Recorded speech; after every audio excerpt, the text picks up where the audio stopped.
Hola, ¿qué tal? Soy Crispín Garrido Mancilla, los saludo con gusto, le doy la bienvenida a Frente, este programa de entrevista de Comunicante MX, donde vamos a conocer los temas y vamos a conocer también a las personas que tienen que ver con los asuntos que se dan aquí en Tijuana y en Baja California o en cualquier parte del mundo.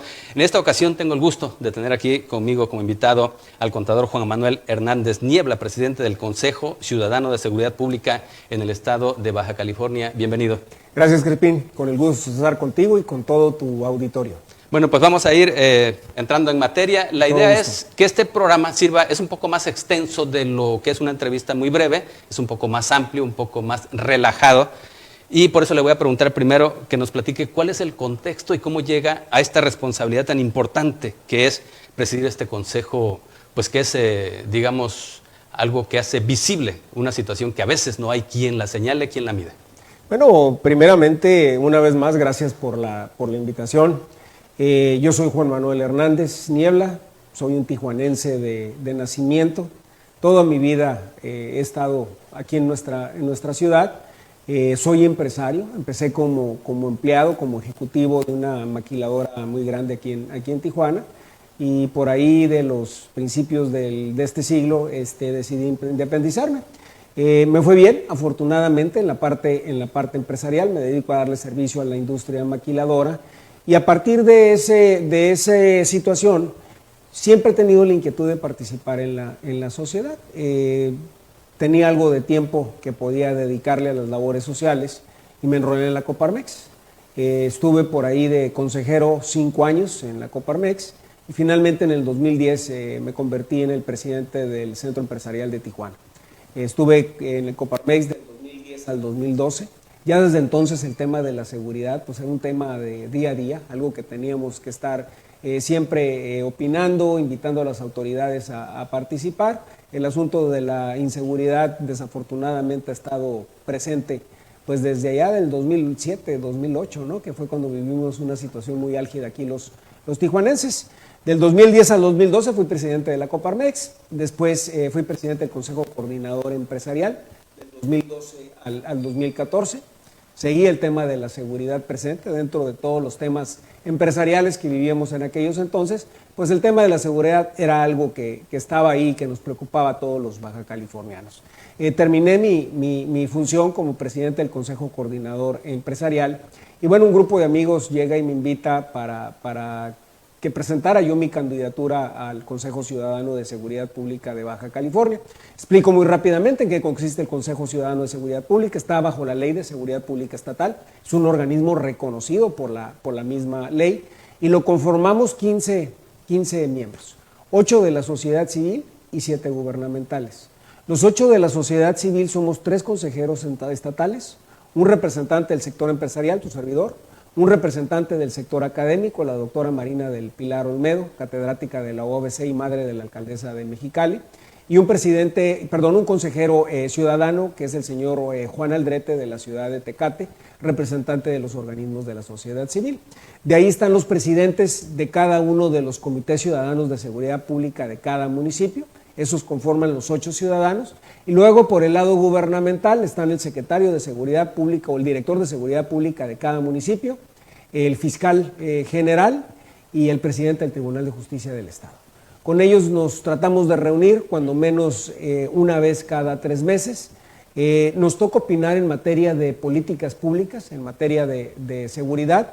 Nos toca hacer posicionamientos sobre las funciones de cada uno de los ejecutivos en materia de seguridad pública aquí en el estado, y normalmente nos enfocamos a la parte de las estructuras policíacas, de los ministerios públicos y de la parte de la prevención del delito. Presenté yo mi candidatura hace aproximadamente 3 años y medio. Fui elegido primero como representante del sector empresarial, como lo menciono, y finalmente ya dentro de la estructura ciudadana del Consejo me eligieron para la presidencia, consejero presidente por 2 años. Fui reelegido hace un año y medio por 2 años más. Mi término se acaba ya en abril del 2021. Y bueno, el tema siempre ha sido la seguridad, la inseguridad, ¿no? Ya dentro del Consejo Ciudadano me ha tocado enfocarme más en los temas de seguridad. Lo hacía yo en los otros organismos empresariales, pero no con el nivel de intensidad y de análisis que teníamos la oportunidad de hacerlo aquí. Hace aproximadamente 6 meses también presenté una candidatura como invitado permanente de la sociedad civil ante el Consejo Nacional de Seguridad Pública. El Consejo Nacional de Seguridad Pública es el organismo máximo en materia de seguridad a nivel nacional. Lo preside el presidente de la República junto con todo su gabinete de seguridad. Están los 33 gobernadores que existen en México y existen 5 espacios ciudadanos para invitados permanentes. Quedé elegido como uno de los mismos. Hemos estado teniendo reuniones semanales con el Secretariado Ejecutivo Nacional de Seguridad Pública, que es el que se encarga de hacer las políticas públicas y de facilitar los presupuestos en materia de seguridad a municipios, estados y federación. Y bueno, hemos estado teniendo esta agenda relacionada al tema de la seguridad. También soy presidente de la Comisión Nacional de Seguridad Pública de Coparmex Nacional, ¿no? Entonces, pues mi tema, los últimos 3 años y medio, aún siendo empresario, yo no soy funcionario público, yo no tengo ningún negocio en materia de seguridad, ha sido el tema de la seguridad y bueno, tanto se aplica a uno que algo se nos ha pegado y hemos aprendido. Lógicamente el tema de la seguridad es algo que preocupa a todos, que se capta la atención y de alguna manera directa o indirecta nos termina afectando a todos. En números, si me pudiera hacer una síntesis de la situación del Estado en este momento. Sabemos que ha habido una evolución, hay cambios, hay incluso delitos que de repente son más o son menos en cuanto a números, pero en este momento, ¿cuál es el diagnóstico? Te comparto rápidamente. A nivel estatal, al mes de julio, enero a julio acumulado, todavía no vemos las cifras de agosto, las publica la Fiscalía General del Estado a mediados de este mes. Estas son cifras oficiales que posteriormente se suben al Secretariado Ejecutivo y se hace un comparativo de todos los estados de la República. A nivel estatal llevamos acumulados alrededor de 49,000 delitos. Los que mayormente se miden es el robo a vehículo, el robo a casa habitación, el robo a comercio, el robo con violencia, el homicidio y el secuestro. En cada uno de estos números, Crispín, sorprendentemente, cuando comparamos el periodo de enero a julio de este año contra el periodo de enero a julio del año anterior, traemos una incidencia a la baja. Eso nos hizo sospechar de qué es lo que estaba sucediendo. Cuando analizamos los tableros de enero a marzo, la misma tabla de medición, traíamos una tendencia a la alza, casi el 12% a la alza a nivel estatal. ¿Qué es lo que ha sucedido? Bueno, te mencionaba yo los delitos que se miden dentro de este tablero y todos los delitos, con la excepción del homicidio, requieren de una denuncia. Si la población no denuncia, el delito no es registrado en la Fiscalía General del Estado. Esa no denuncia se llama cifra negra. En Baja California tenemos una cifra negra de alrededor del 90%. ¿Qué quiere decir? Que los números que te acabo de compartir ahorita nada más representan el 10% de lo que abarcaría cuáles delitos en ese porcentaje. Robo a vehículo, robo a casa habitación, robo a comercio, robo con violencia y secuestro, básicamente. El único que no requiere denuncia y que también se mide es el homicidio, porque ese se genera a partir de las actas de defunción. Y bueno, ¿qué es lo que está sucediendo en nuestro punto de vista particular?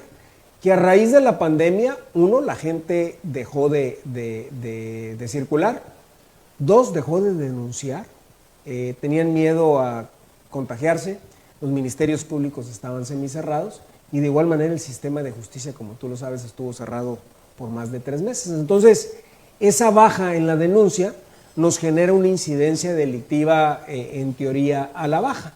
No obstante eso, Baja California está dentro de los primeros 10 lugares en la mayoría de los delitos por tasa de 100,000 habitantes, incluyendo delitos que no mide la Fiscalía General, como son delitos relacionados a la convivencia diaria, ¿no?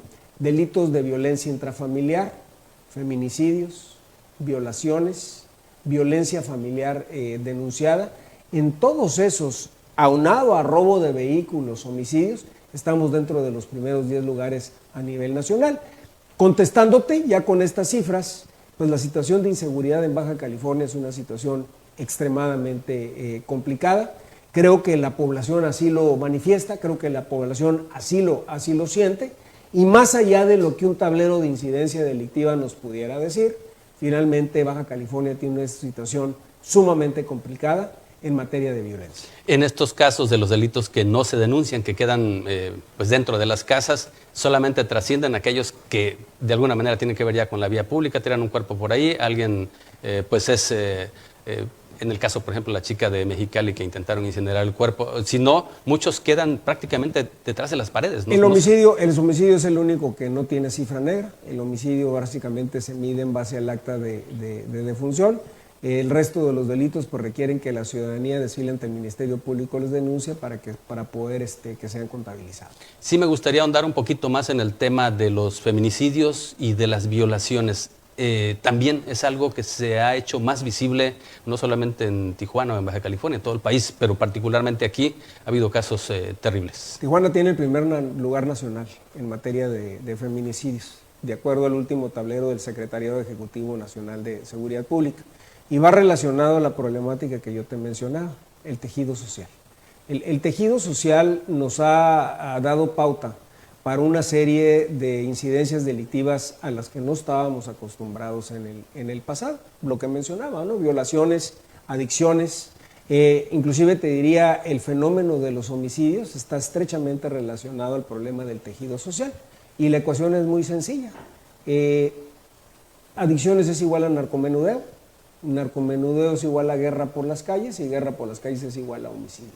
Si no nos enfocamos en el tema de las adicciones, vamos a seguir viendo este fenómeno de los feminicidios, vamos a seguir viendo estos atentados que estamos viendo contra niños, ¿no? O con ese lujo de violencia.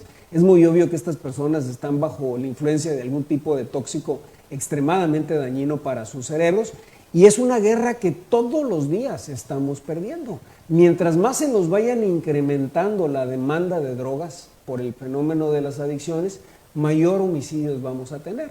Y no va a haber presupuesto que nos alcance en materia de policías, en materia de ministerios públicos, si no volteamos a ver el fenómeno de las adicciones que nos está creciendo día con día en Baja California. Me gustaría que más adelante viéramos esa parte que es ver primero la causal y después también las posibles soluciones. Me gustaría complementar el tema del panorama. ¿Qué tan confiables son las estadísticas que la autoridad proporciona al Consejo Ciudadano? Nosotros las hemos validado con el Secretariado Ejecutivo Nacional de Seguridad Pública. Te podría decir que hasta donde nos llega nuestro leal saber y entender, los números son reales, ¿no? Una vez más, tiene que mediar una denuncia de por medio. Si la gente no denuncia, pues las autoridades encantadas de la vida de no contabilizarlo, pero todo lo que se denuncia hasta este punto es reportado y es validado por el Secretariado Ejecutivo Nacional.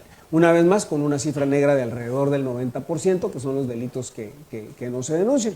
¿Por qué no los denuncia la ciudadanía? Porque simplemente no confía en la autoridad y no confían de que va a haber algún tipo de beneficio por el hecho de ellos ir a desfilar al Ministerio Público. Uno de los delitos que menor cifra negra tiene es el robo de vehículos. ¿Por qué? Porque ahí si no presentas una denuncia, no te paga. Hemos dado cuenta también de fenómenos como robos de celulares y cosas como esas que también incrementan un poco la incidencia delictiva, pero finalmente se requiere esa denuncia para poder que el reembolso en cualquier tipo de su modalidad sea llevado a cabo. No se ha avanzado en la confianza de la gente hacia que la autoridad va a hacer su trabajo. Todavía seguimos en esa apatía de pensar que para qué denuncio si no va a haber ningún resultado. Imagínate el fenómeno de la seguridad como una tubería de agua, ¿no?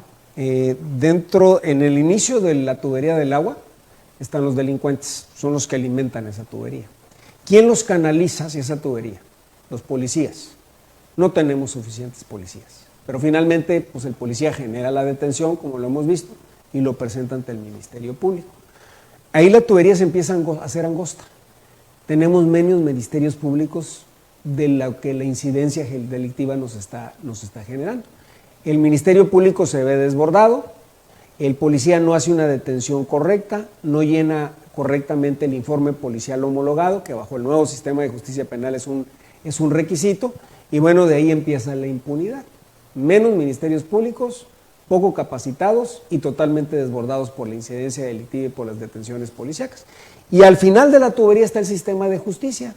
No tenemos jueces, no tenemos salas de audiencia, estamos cortos en todos esos sentidos. ¿Y qué pasa? Que al delincuente se le da una audiencia dentro de 4 o 5 meses aun cuando haya sido aprehendido en flagrancia. Muchas veces el delincuente se presenta con diferente nombre, en teoría ya no se le podría dar libertad condicional porque es un recurrente, pero si dice que se llama de una manera diferente a como fue detenido la primera vez, el Ministerio Público, el juez lo va a soltar y el delincuente es regresado a las calles a seguir delinquiendo. Esto nos lleva a que el nivel de impunidad en México es del 98.5%.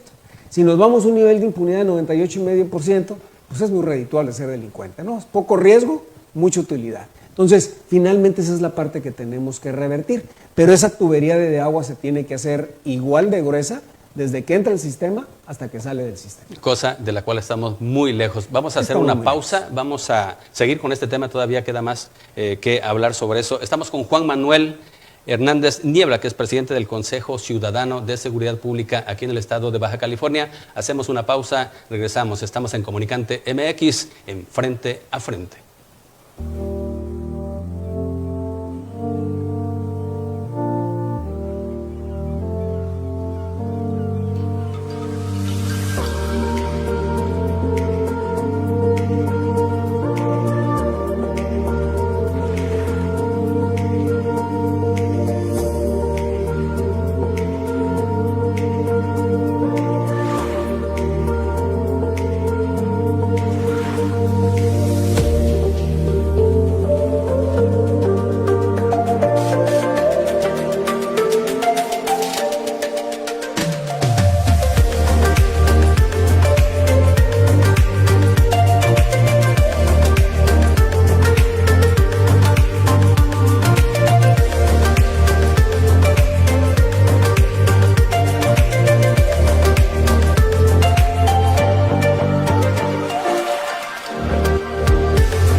Continuamos aquí en Comunicante MX en Frente a Frente. Estamos con el contador Juan Manuel Hernández Niebla, presidente del Consejo Ciudadano de Seguridad Pública en Baja California, hablando sobre el tema de la seguridad. Estamos en la parte, y ese fue el primer bloque, de describir la situación en Baja California. Nos quedamos una preguntita por ahí todavía que me parece que es relevante. Hay una diferencia, las estadísticas de Baja California son bastante duras en cuanto a números, pero hay lugares en cuanto a la percepción de la ciudadanía es más delicada, más vulnerable, por cuestiones como el cobro de piso, como cuestiones como el secuestro. Aquí lo vivió Baja California, hubo un tiempo que parece que estaba controlado totalmente y era solamente tráfico de drogas y algunos otros delitos que no impactan directamente a mucha gente, pero como que de repente parece que quisiera volver a ver ese tipo de delitos. ¿Cómo la ve? Mira, hay una encuesta que hace INEGI. Se llama Encuesta sobre Seguridad Pública Urbana, el ENSU. La publican cada 4 meses. El último reporte que tenemos nosotros fue básicamente de abril de este año. Desafortunadamente el siguiente ENSU que tocaba no se publicó por los efectos de la pandemia y no pudieron hacer estas encuestas. Pero como bien dices, el sentir de la ciudadanía todavía es mucho peor de lo que el tablero de incidencia delictiva nos está mostrando, lo cual nos valida nuestra teoría de que pues no todo se denuncia, ¿no? Hay un incremento importante en la percepción de la inseguridad que tienen los tijuanenses en particular. Estamos hablando que el 80% de los tijuanenses se sienten inseguros en su ciudad, que esa percepción se incrementó en casi 20 puntos comparado a diciembre del año anterior en cuanto a si se iba a mejorar o se iba a empeorar en los próximos 12 meses. Entonces es muy obvio que lo que nos muestran estos tableros, repito, pues no es la realidad de lo que está pasando allá afuera, que es todavía mucho peor. Hablas de las extorsiones y de los cobros de piso. Bueno, las extorsiones son el pan nuestro de cada día, las extorsiones telefónicas. Ese es un fenómeno que lo hemos no estudiado, pero sí hemos tenido algunos casos que nos han permitido conocer que la mayoría de estas extorsiones vienen de penales fuera de Baja California, ¿no? Hablan a la gente, desafortunadamente la gente cae en el garlito y se dejan esquilmar, ¿no? Que es lo que la mayoría de los casos nos está presentando. En términos del secuestro, bueno, nosotros medimos los secuestros que están denunciados, llevamos aproximadamente 6 secuestros hasta el mes de julio, de los cuales 5 son aquí en Tijuana y uno, si mal no recuerdo, era en Tecate. Y bueno, comparado con el año anterior sí traemos un incremento de casi un 50%, pero comparado contra el 2008, cuando teníamos 80 secuestros en un solo año, pues realmente es una situación que está relativamente bajo control. En el tema del secuestro no podemos aplaudir nada que no sea cero secuestros, ¿no? Porque realmente la tragedia que representa un secuestro para la persona y para las familias es extremadamente grave. Entonces, pues siempre tenemos que estar exigiendo que no haya secuestros en el Estado. Estos son los secuestros denunciados, Crispín, porque me ha tocado también a mí ver y manejar situaciones de secuestros privados, donde una vez más la gente no le tiene confianza a la autoridad y no hace la denuncia respectiva. Nosotros hemos trabajado muy de cerca con el grupo antisecuestros de la Fiscalía General del Estado y hay un excelente grupo. La verdad es que es gente muy capacitada, gente honesta realmente y con una sensibilidad y una capacidad de respuesta que deberíamos de confiar más los ciudadanos en cuanto a eso suceda. Y en términos de cobro de piso, desafortunadamente esos siempre son rumores que se manejan, no los ponemos en tela de duda, ciertamente se deben de estar dando estos cobros de piso, no son denunciados, afortunado o desafortunadamente. Sí, porque media la amenaza. Ahí es una situación mucho más vulnerable. Y bueno, tenemos entendido que sí existe, sobre todo en la zona este de la ciudad, normalmente a pequeño comerciante, ¿no? Que por la razón de su negocio maneja efectivos, maneja inventarios y que es relativamente fácil ir a bajarles el cobro de piso. No tenemos situaciones así fuera de control, hasta donde nos llega nuestro leal saber y entender, como en otras ciudades de México. De esto que mencionas de la percepción de inseguridad por parte de la población, está el caso de Tijuana, pero ¿cómo están los demás municipios? ¿Tienes el dato? El ENSU mide Mexicali y Tijuana. En la mayoría de las encuestas que INEGI hace, mide realmente a Tijuana y a Mexicali porque son las más representativas y tienen ya en conjunto, pues tenemos tranquilamente el 70-75% de la población. Mexicali está menos intenso en cuanto a la percepción de inseguridad de Tijuana, pero también ha empeorado, ¿no? De hecho, el tema de los homicidios, ¿no? Que era un tema que casi era privativo de la ciudad de Tijuana, desafortunadamente se nos ha extendido a otras ciudades de Baja California. En los tableros que te estaba compartiendo aquí al cierre de julio, Tijuana trae un 2% de disminución de homicidios comparado al mismo periodo del año anterior, que al final de cuentas vamos a terminar con 2,000 homicidios este año tranquilamente, lo cual es un número altísimo que nos va a seguir poniendo en el primer lugar en el panorama delictivo nacional, pero el resto de los municipios traen un incremento en homicidios, incluyendo Mexicali, ¿no? Ensenada está viviendo una situación extremadamente dificultosa en términos de homicidios, Tecate en sí también, Rosarito, Mexicali y bueno, pues Tijuana, ¿no? El 71% de los homicidios que se cometen en el estado se cometen en Tijuana. Entonces, aún con una tendencia del 2% a la baja, pues es el número más alto que tenemos aquí en nuestra entidad.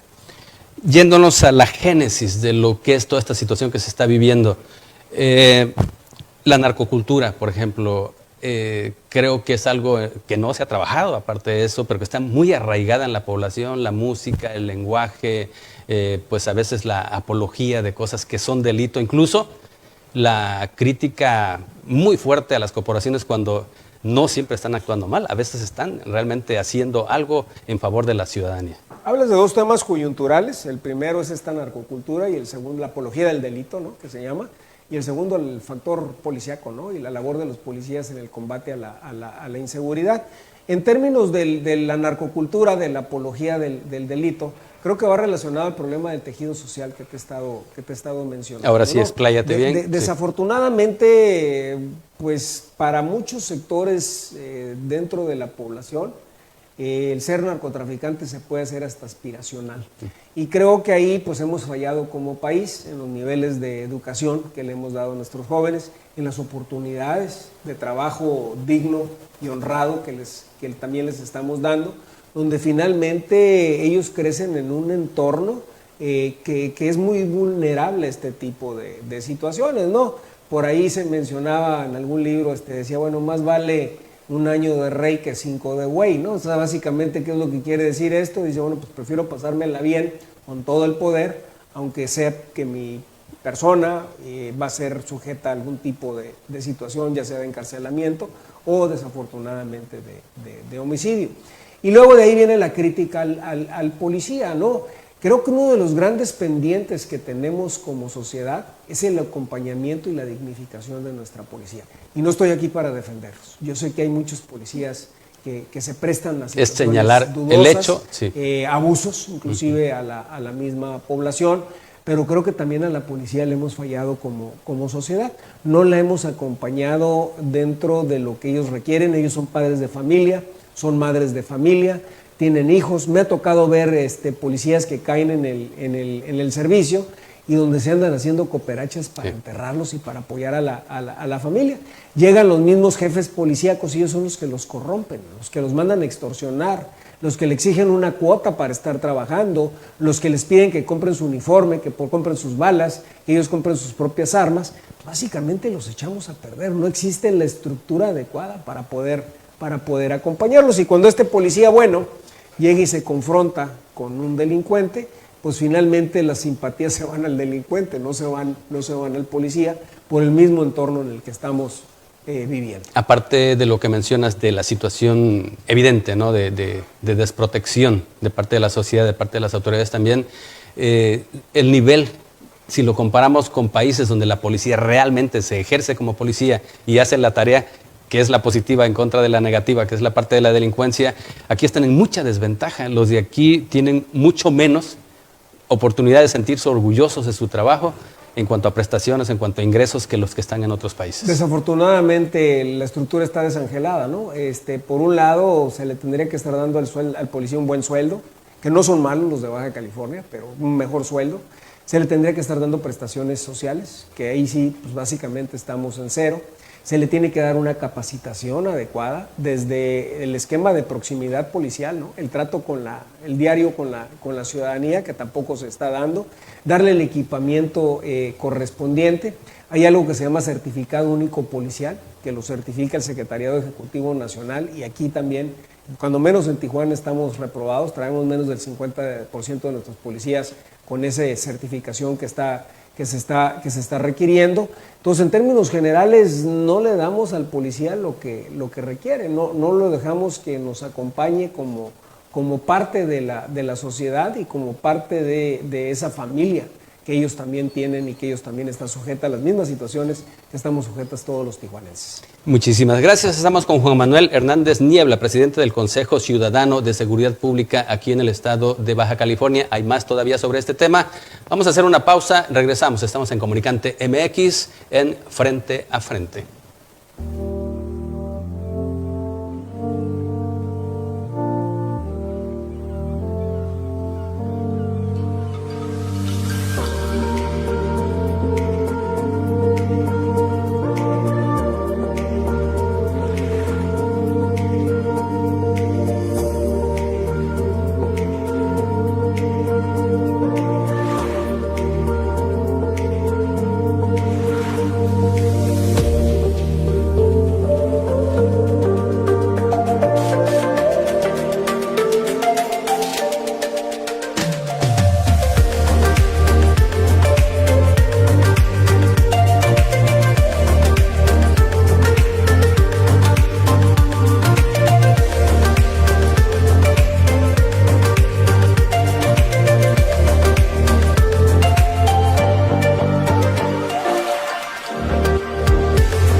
Gracias por seguir con nosotros aquí en Comunicante MX en este programa Frente a Frente. Le recuerdo que estamos con el contador Juan Manuel Hernández Niebla, presidente del Consejo Ciudadano de Seguridad Pública en Baja California, platicando sobre todos estos temas de interés en el tema que le ocupa a él, que es la seguridad o la inseguridad, que creo que termina dominando esa palabra. Vamos a continuar, interrumpimos esta idea cuando viene las campañas políticas anteriores. Una de las ofertas principales fue cambiar la situación que estaba. Algunas de esas implicaron cambios estructurales, como fue la ya conformación de la Guardia Nacional y también legalizar ya la participación de las fuerzas militares en las tareas de seguridad pública. Esa era la panacea, pero resulta que hasta el momento no se ve todavía un resultado tangible de que esto fuera un remedio para lo que está pasando. Si tú me preguntaras, Crispín, ¿cuál es el principal problema que tenemos por el cual no avanzamos en materia de seguridad? Te diría que aquí reinventamos la rueda cada vez que empieza un nuevo gobierno, ¿no? Llámale federación, llámale gobernaturas o llámale alcaldías, ¿no? Normalmente el efecto más simple de una alcaldía es cambio de alcalde, corro al director secretario de Seguridad Pública anterior, corro al director de policía y básicamente incorporo estructuras y grupos nuevos. Si te vas a la parte estatal, sucede prácticamente lo mismo, y si te vas a la parte federal, pues ahí está básicamente la mayor expresión de lo que yo estoy mencionando, ¿no? Y te lo menciono tan sencillo, ¿no? O sea, de ser una subsecretaría, la de Seguridad Pública Federal en el sexenio pasado, que dependía de la Secretaría de Gobernación, se vuelve a convertir en una Secretaría de Seguridad Pública Federal como estaba previamente con el presidente Calderón, pero con una estructura diferente, con la famosa Guardia Nacional, ¿no? Entonces, pues en lo que se terminan de conformar, se terminan de aprender, ya se acabó el sexenio, viene el que sigue, vuelve a tirar a la basura lo que ya se hizo y básicamente vuelve a arrancar. Mientras sigamos con ese modelo de seguridad pública, difícilmente vamos a poder componer lo que nos está aconteciendo. No hay una continuidad en materia de seguridad. La seguridad está totalmente politizada, ¿no? Y en la manera que está totalmente politizada, los elementos que se incorporan son elementos más de tipo político, que normalmente no tienen mucho conocimiento en materia de seguridad, entran en una curva de aprendizaje y para el momento que van acabando ya es hora de que se vuelve a cambiar todos los esquemas. Creo que la única manera o la única esperanza a corto plazo que se pudiera tener en que no pasara eso era ciudadanizándola, ¿no? Creo que aquí organismos como el Consejo Ciudadano de Seguridad Pública, cuando nos hacen caso, ¿no?, somos fundamentales. ¿Por qué? Porque le podemos dar continuidad a esos gobiernos, ¿no? Te lo platico aquí en corto, las mesas de seguridad que teníamos conformadas con los municipios en la administración anterior se acabaron y no las hemos podido echar a andar de nueva cuenta con los alcaldes. Antes, bien, mal o indiferente, con el alcalde anterior teníamos juntas cada 15 días, cada 2 semanas, lunes en la tarde. Arrancábamos normalmente a las 5:30 de la tarde y terminábamos a las 7:30 de la noche. Y se nos proporcionaba cualquier tipo de información que pudiéramos solicitar.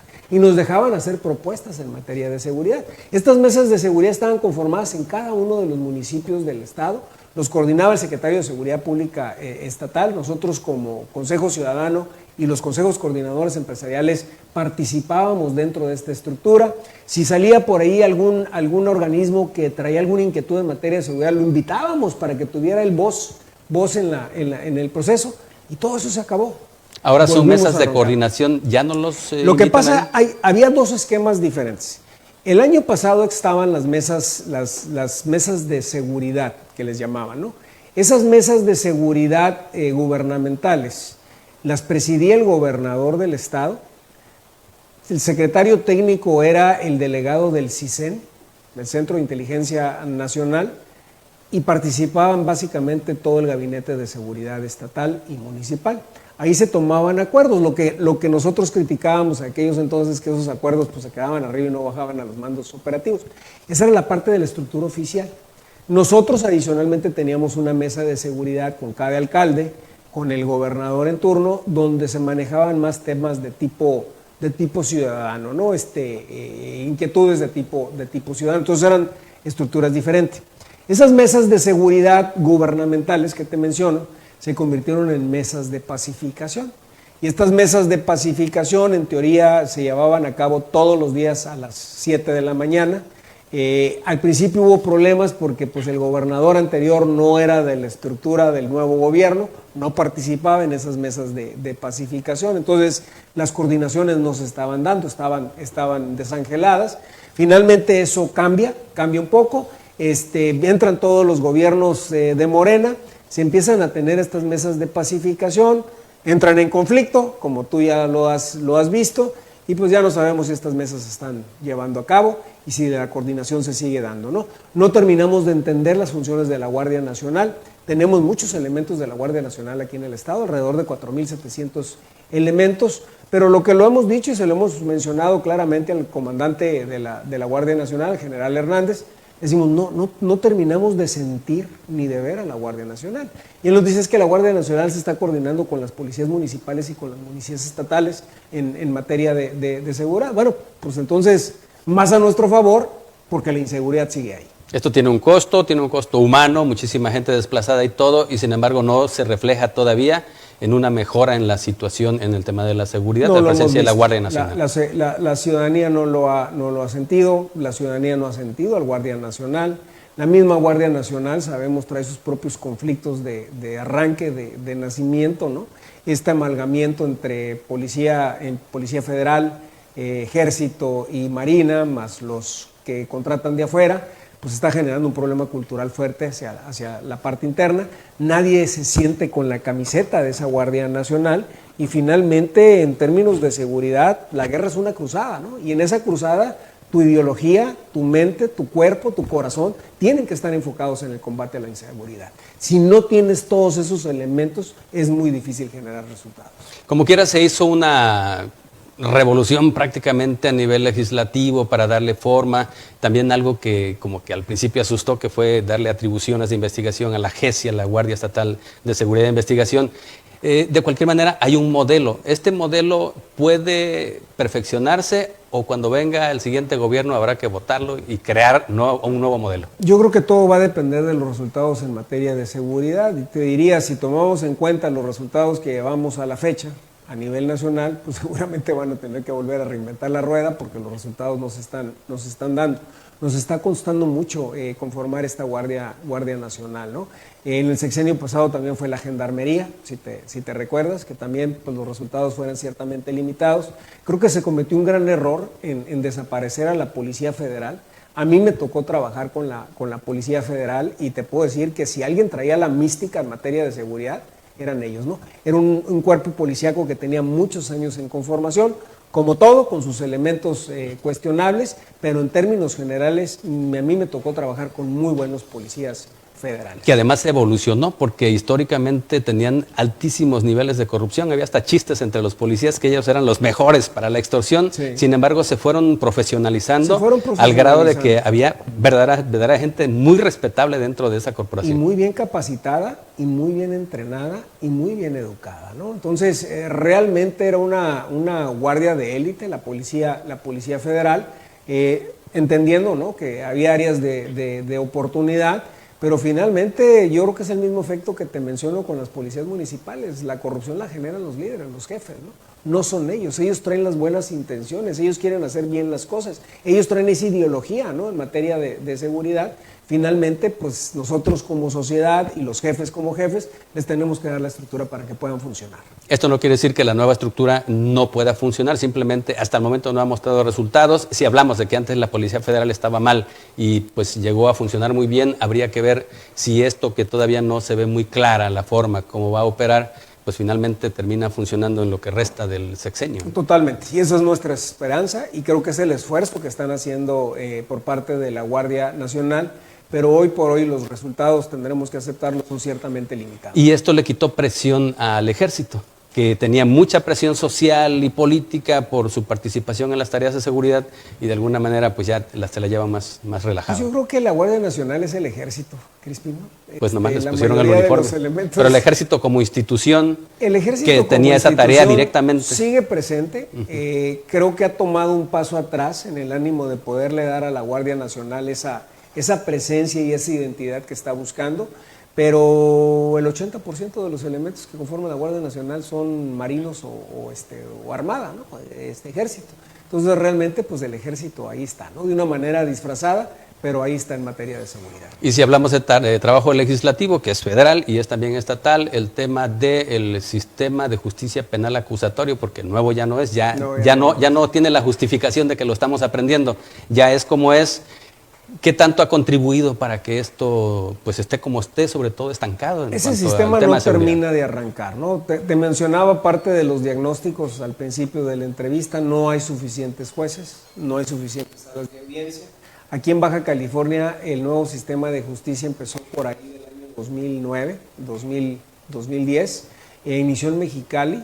Básicamente se fue moviendo a diferentes ciudades y la joya de la corona era Tijuana, ¿no? Y Tijuana, entiendo yo, se terminó implementando 5 o 6 años después. Para cuando llegó a Tijuana ya no había presupuestos. Los policías no habían sido capacitados adecuadamente. Ahora la policía es investigadora. Se genera un IPH, que el IPH en teoría genera una denuncia y toda la información pertinente al Ministerio Público para que prepare la carpeta de investigación y la presente ante un juez. Traemos serios déficits en materia de capacitación para los policías en el llenado del IPH. El IPH es un documento difícil de llenar, con mucha burocracia de por medio, que normalmente si el policía no lo llena bien, el proceso es rechazado. Hay algo también que se llaman unidades de medidas cautelares. Si yo te presento a ti ante un juez por un primer delito, seguramente vas a salir bajo libertad, bajo el nuevo sistema o el sistema de justicia penal acusatorio. Si te presento 2 veces, ya deberías de quedar bajo recaudo. Pero si te presento ante un juez diferente, es muy obvio que el juez no te va a reconocer. Entonces, finalmente, alguien dentro de las estructuras policíacas tiene que decir a esta persona, es la segunda vez que lo presento por este delito.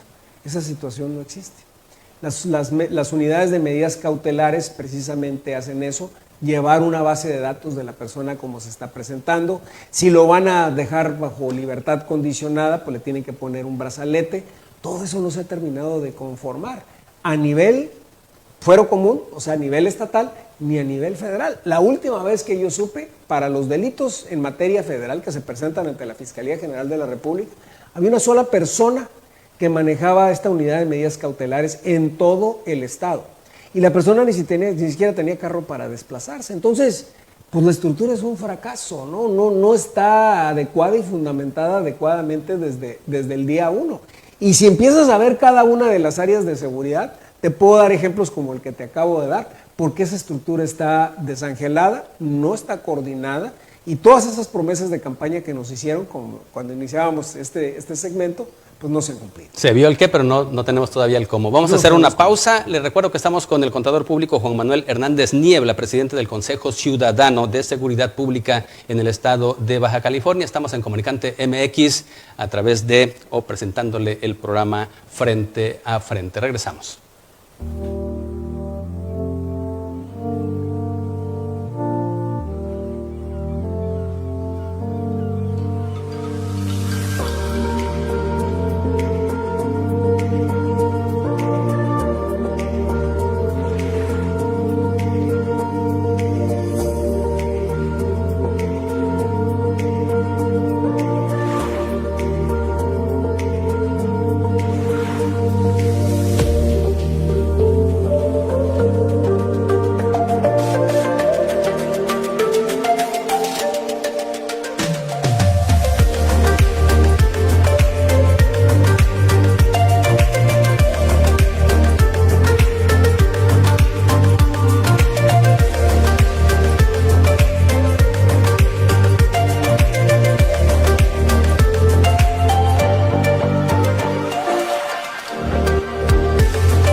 Gracias por continuar con nosotros aquí en Comunicante MX en su programa Frente a Frente, este programa de entrevista que nos permite conocer los temas y también a las personas que pues tienen una responsabilidad en cada uno de los asuntos que atañen a Tijuana y al estado de Baja California. Me encuentro con el contador público Juan Manuel Hernández Niebla, presidente del Consejo Ciudadano de Seguridad Pública en el estado de Baja California. Hemos desglosado todo el asunto, por supuesto nos llevaríamos un día para hablar todas las aristas que tiene, pero bueno, para que quede algo de esta plática, pues sí sería bueno ir esbozando, por la experiencia que tienes, qué es lo que se necesita para que esto cambie. No se ha podido, ha habido cambios de gobierno, incluso en algunos aspectos ha ido empeorando la situación.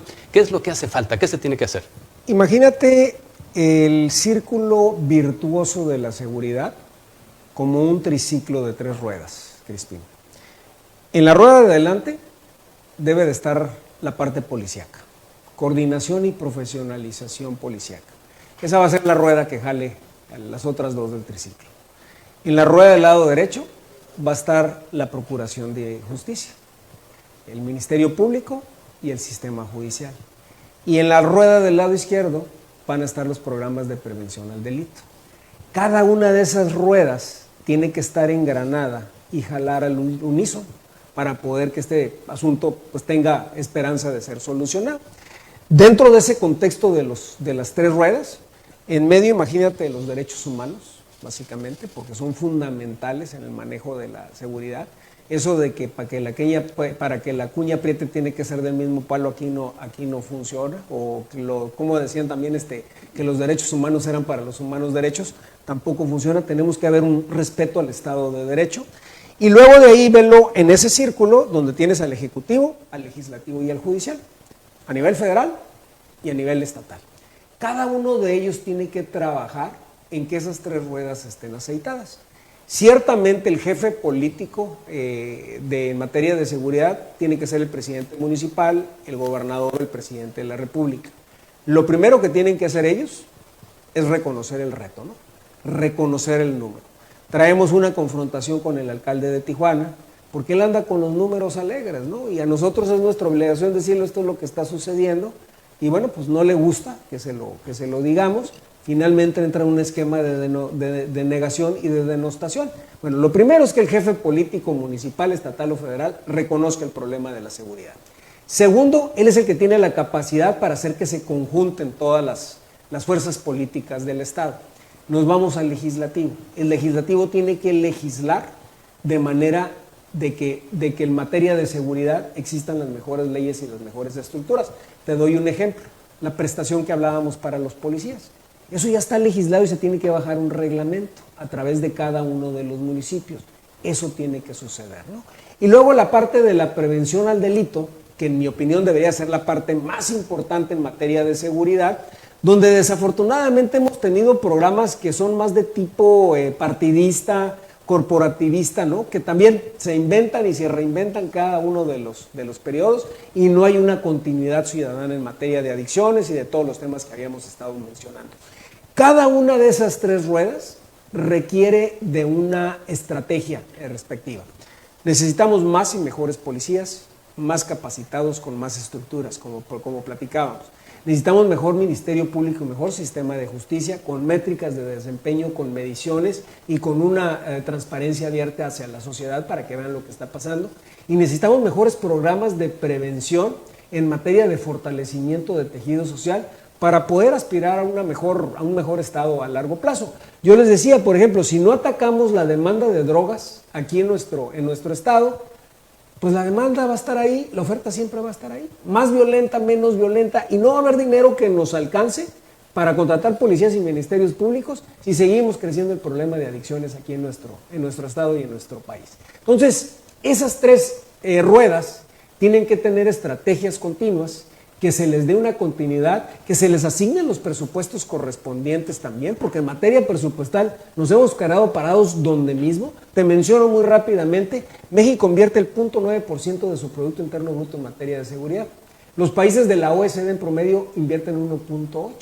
Nosotros somos el último lugar en inversión y el peor país con los resultados. Si no le ponemos la lana al asunto de la seguridad, difícilmente va a poder revertir la problemática. Entonces, ¿qué necesitamos? Primeramente la voluntad política, 2, estructuras a largo plazo que trasciendan de esa voluntad política y que el esquema de seguridad transite por una ruta independiente. Nos volteamos a ver a nuestros vecinos de Estados Unidos. Ahí el jefe de policía es el jefe de policía sin importar quién es el alcalde.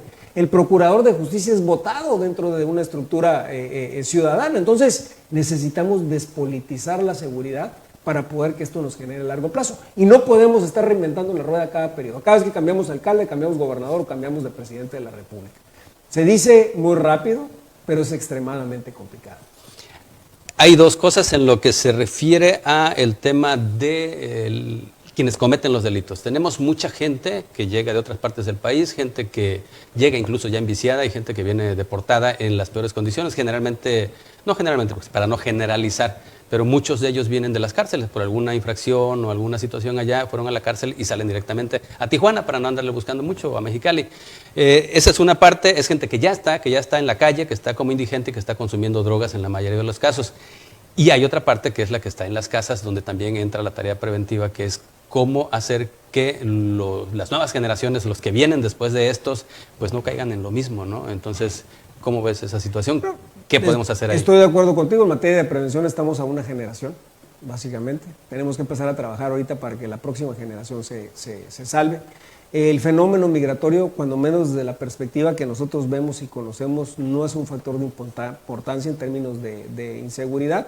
A lo mejor sí nos llegan algunas manzanitas malas, pero pues también tenemos manzanitas malas hechas en Tijuana, ¿no? O sea, sin necesidad de que vengan de afuera. Yo creo que a estos migrantes hay que canalizarlos de una manera adecuada y tratarlos de una manera justa y decorosa para evitarles que se vean obligados ellos a delinquir.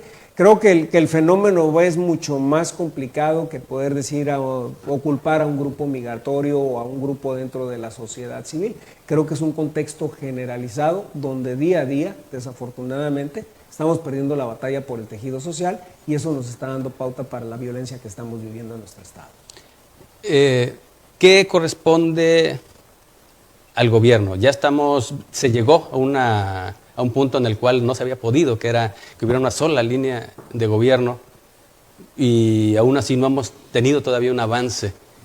Ahorita que que pueden legislar y pueden incluso seguir la línea de mando, que también está bastante rota ya, pero pues ¿qué podría hacer? O sea, ya en este contexto, sobre todo lo que ya está, para que se viera un resultado y que evidentemente no lo están haciendo. Mencionaba la voluntad política, ¿no? Que es la primera parte de reconocer el problema y tratar de solucionarlo. Tomo como ejemplo, por ejemplo, cuando entró el gobernador Osuna Millán, ¿qué fue lo primero que hizo? El gobernador Elurde desafortunadamente negaba el problema de seguridad, como nos está pasando ahorita. Entra Osuna Millán, reconoce el problema, le entra de frente, pone todas las estructuras correctas y eventualmente pues bajamos los índices de seguridad aquí en Baja California de una manera importante. No ha habido ese reconocimiento ahora. No ha habido esas ganas de verdaderamente trabajar a favor de la seguridad. Desafortunadamente la gente sigue sufriendo. 2, hay que ponerle dinero al asunto, como te mencionaba. Si no hay presupuestos en materia de seguridad, difícilmente se va a poder revertir la problemática. Y 3, yo creo que necesitamos más participación como ciudadanos para salir a exigir, ¿no? Realmente somos muy pocos los que levantamos la voz en materia de seguridad. La mayoría de la sociedad se queja en corto, se queja en el Facebook, pero no hace realmente alguna actividad activa, preponderante, para que las autoridades se den cuenta de lo que está pasando. Buena parte de lo que se hace está en instituciones. Incluso hay instituciones que trabajan más que las propias autoridades, por ejemplo, en el tema de las adicciones. Sí, claro. Y son organismos que de alguna manera están trabajando cada quien por su lado, que inclusive ahora con los nuevos gobiernos, antes se les proporcionaba apoyos económicos, ahora ya no se les proporciona. Te menciono un ejemplo muy importante, yo creo de mucho impacto aquí en nuestra sociedad, el Club de Niños y Niñas.